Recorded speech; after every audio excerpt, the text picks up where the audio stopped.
think the other really interesting thing about being unwell is the traditional medical structures, as they were, that we cope with in life can be very easy to rely on. So for example, lying in that hospital ward for 5 weeks, whilst frustrating, you learn the hospital routine like you learn your home routine. You know what time they're going to wake you up, and you know what time they're going to change your bed sheets, and you know what time you can refuse your food and have your little bit of power for the day.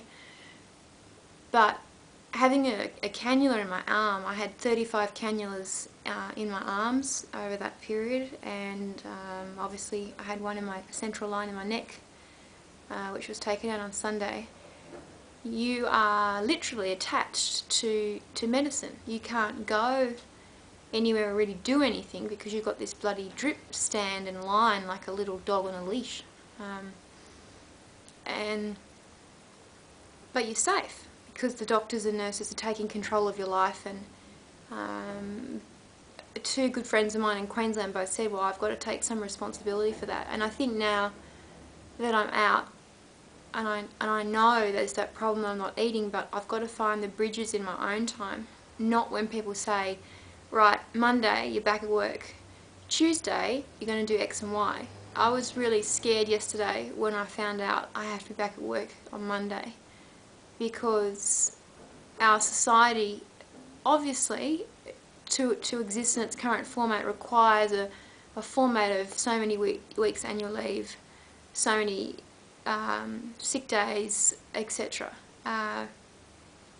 So to be told that, you know, you've got to be back at work when I can barely even walk from the couch to the bathroom because I'm so weak, is a pretty big ask. And I'm too embarrassed to say to my employer, well, I'm not just dealing from having my gallbladder out and having acute pancreatitis and hepatitis of the liver. Thank Christ the gallbladder wasn't caused by my own actions, but the other two, I'll raise my hands and say, oh, that was self-inflicted, thanks very much.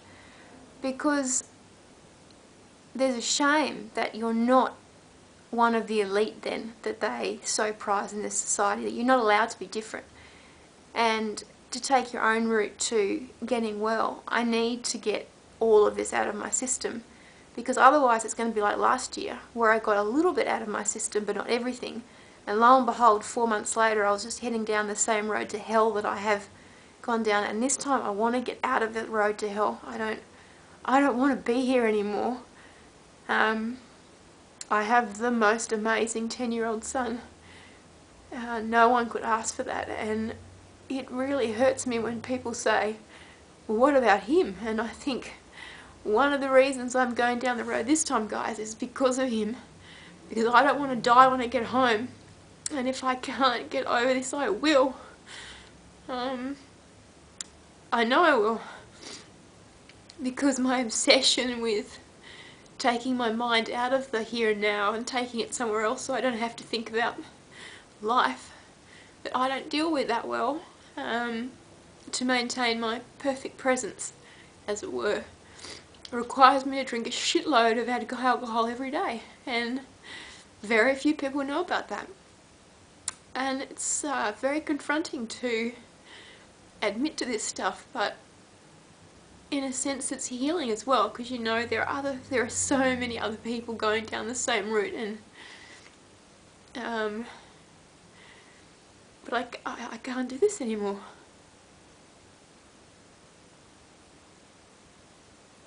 I can't.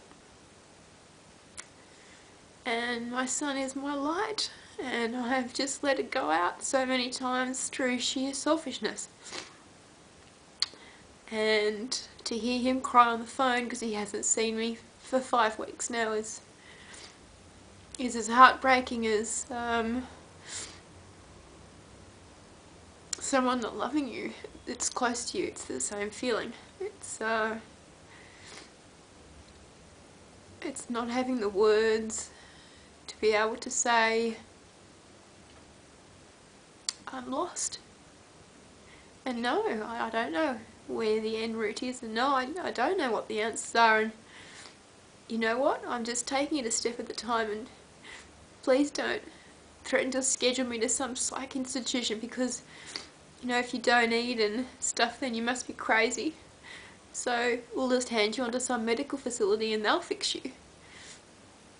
And I know people are scared about what's happening with me at the moment, and yep, I'm the first to say I've lost 11 kilos this time round.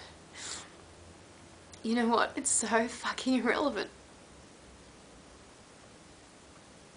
It's irrelevant. This is about me trying to find out who I am and me building enough strength so that I do not let people down again. Because that's all I've done. That's all I've done. And it's true, I hate myself for it. So, being empty from food in a way is a very safe feeling. Very calming. And I can hide there whilst I'm trying to find out what's going on. And I know that people don't understand that. I don't know how to tell them, but I really wish I could.